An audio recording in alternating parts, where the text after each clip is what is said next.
Guys, alam nyo, mas masarap po sana sa mga magkakapatid habang sabay-sabay tayong tumatanda ay nagmamahalan. Diba? Alisin yung mga tampuhan, alisin yung mga alitan. Diba? Pag may problema ang isang kapatid natin, tulungan natin guys. Kasi alam niyo guys, walang dito sa mundo guys, walang ibang pinakamasarap gawin. Yung mahalin mo ang kapatid. Yung magtulungan tayo, di ba? Kasi guys, sa mundong ito guys, pansamantala lang tayo naglalakbay sa mundong ito guys. Lahat mawawala yan guys. Hindi natin mabadala sa bayang banal yung mga alitan na yan guys. Bagkus ikapapahamak pa ng ating kaluluwa yan.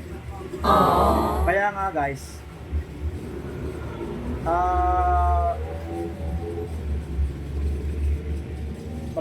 pag alam natin may problema ang kapatid natin, tulungan natin guys. Diba? Kasi dito sa mundong ito guys hindi tayo pang habang buhay. Kaya habang nabubuhay pa tayo at sabay-sabay tayong tumatanda, tulungan natin yung kapatid natin. Diba? Kasi alam nyo guys,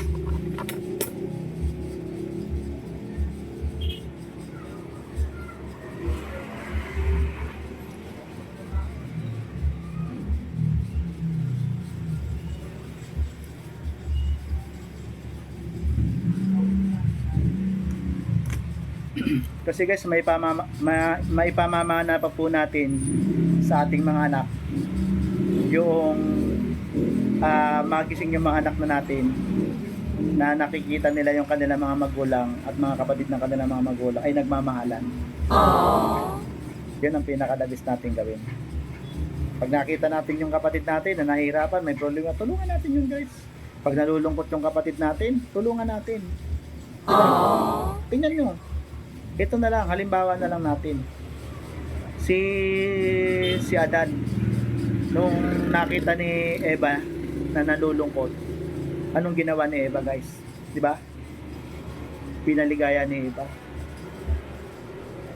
Aba, ba't napunta na tayo dun sa love story na to Sige guys, basta yun guys, ang pinakamasarap guys, habang tumatanda tayo guys, sa mga magkakapatid guys, habang tayo ay tumatanda, magmahalan tayo, magtulungan tayo.